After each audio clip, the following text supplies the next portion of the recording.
Hello everyone, Carlo here. Welcome to today's vlog. This is the channel where we talk about sneakers, life, and tech. And for this episode, we're going to unbox and do an on-feet review of a Jordan sneaker that kind of got me pissed initially. I ordered it from Titan via their online app or website, and I paid for it using a debit card. And I was waiting for it to arrive for several days now. And the sneaker that I actually ordered after it arrived first, which was the Jordan 13 Flint. If you didn't see the review of that, link down below. Now, to make a long story short, I was about to file a complaint on their website. I was going to hit them up on Twitter and Facebook. But for some reason, it suddenly just popped up on my doorstep today. So yeah, it arrived, even though on the app and on the website, the status said canceled. So so all is good. All is good. I'm okay because it's here. I'm fine. I'm happy I have the shoes. So with that said, this is my unboxing and on-feet review of the Air Jordan 3 Animal Instinct 2.0. Let's go.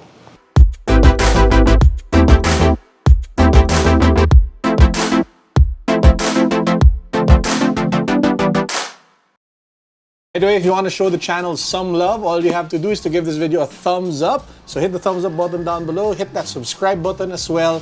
And if you feel like commenting on anything that I'm talking about in today's episode, feel free to do it. Just hit the comment section, let me know what you think. I'd love to hear from you guys. Bam! This is the Air Jordan 3 Animal Instinct 2.0. The first Jordan 3 Animal Instinct that I bought was this one.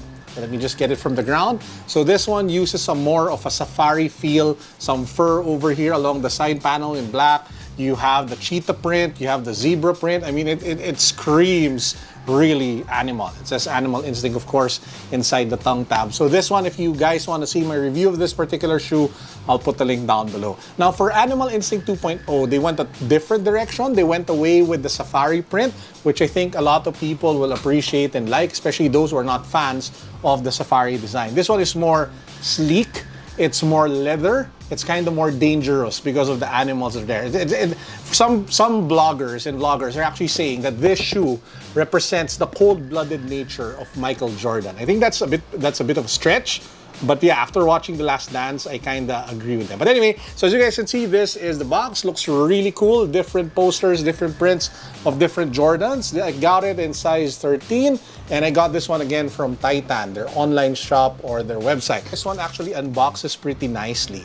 You have black tissue paper, and then you have white tissue paper, and then you get to the actual shoe. Ba-bam! This is the Air Jordan 3 Animal Instinct 2.0. And before we get into the details, let me just tell you that this one is in yellow laces, but the default is in black. But it also has an option for red laces. And just like any of my sneaker reviews, I will be showing you on-feet shots of all the different lacing options so you get an idea what it looks like on feet with the different colors. Now let's get to the shoe. Now if you take a look at the upper of the sneaker, just like with the Animal Instinct Jordan 3 that I showed you earlier, it uses different materials from different, well, animals. The main material, which is this black upper over here, that leather upper, supposedly crocodile leather. And if you move down over here, that second layer of black, that's supposed to be ostrich. Here at the back, that elephant print is now in some sort of like mocha brown, which reminds me of the Jordan 3 mocha, which bombed here in the Philippines. That stayed in outlets for months and nobody was buying it. This one over here is supposed to be python skin, while this green crocodile suede at the collar gives it a little bit more pop. And of course, you have that bright blast of yellow with the Nike Air logo here at the back of the heel of the shoe. Lastly, if you take a look at the back of the tongue tab, on the left pair it says Animal embroidered, and on the right pair it says Instinct embroidered.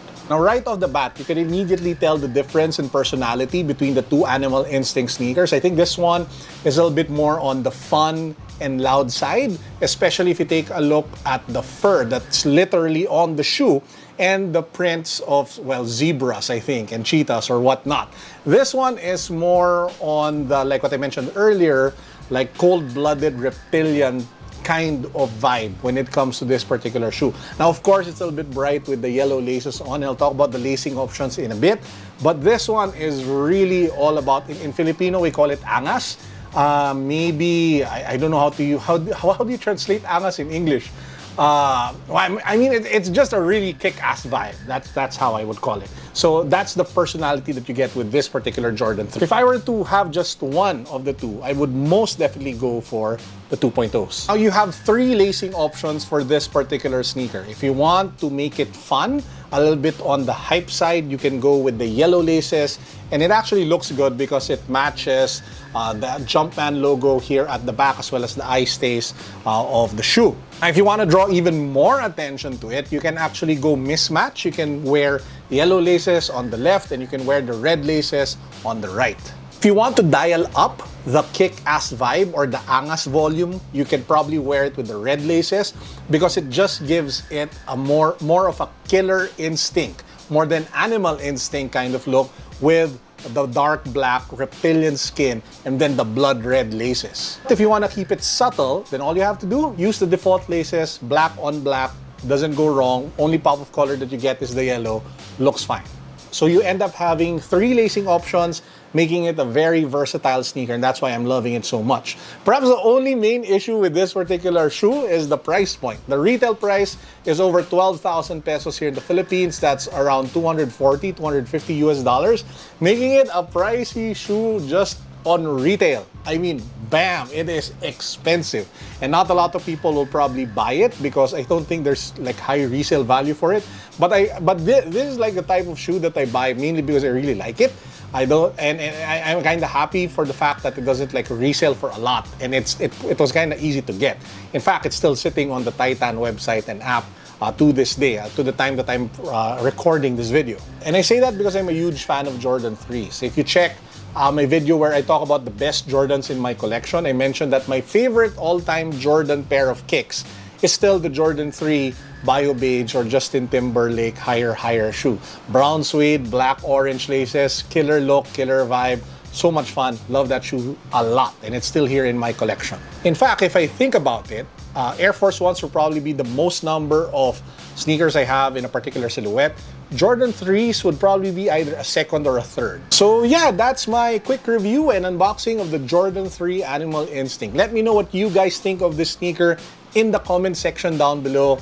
I would love to hear from you. And like what I mentioned earlier, if you guys missed my review of this is the Jordan 13 Flint Gray.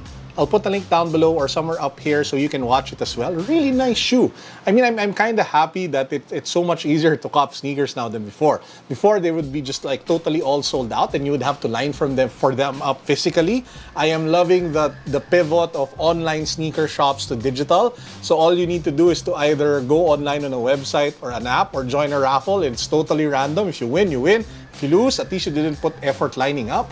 I'm so in favor of digital raffles and online purchases versus physically lining up in stores for hours. And before we end, two more things. I'll do a wristwatch check and then we'll do the power-up words of wisdom. I have something really interesting to share with you guys on the power-up. I kept getting asked what watches I wear, so I wear mostly Seikos. I think 99% of the watches that I have are Seikos, and this is one of my favorites. I actually did an unboxing of this one. I think it's called the Seiko Zimbe. It's a Thailand exclusive.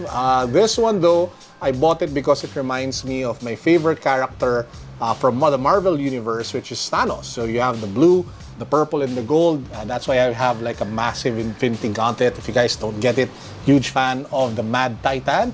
And that's why I have this watch. So I did a review of this one as well. If you guys want to watch the unboxing, I'll try to find the link. And if I remember to put it, it should be down below. And for our power-up words of wisdom for the day, actually I'll be doing this as a series for the next few videos. I want to share with you guys learnings that I have, that I picked up because of the current situation wherein we are on lockdown. And one of the biggest learnings that I've had is that you should never put all your eggs in one basket. What do I mean by this? A lot of people just have one source of revenue. They just have one source of money. And usually that's a job. And the problem with just relying on one source is that if you do not have savings and something like this happens, there is a threat, a real threat for you to get laid off, and that will have a massive effect on your life and the life of your family. So I'm fortunate that I still have a job because of the work from home setup. But apart from that, I also have like several income streams.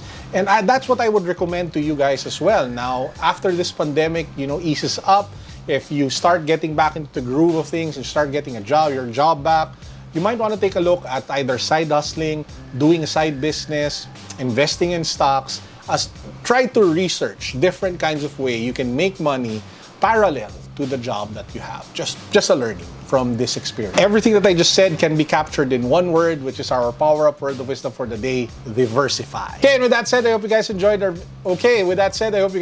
video for today. As usual, I appreciate every single one of you watching. Peace, God bless. What's up? Boom.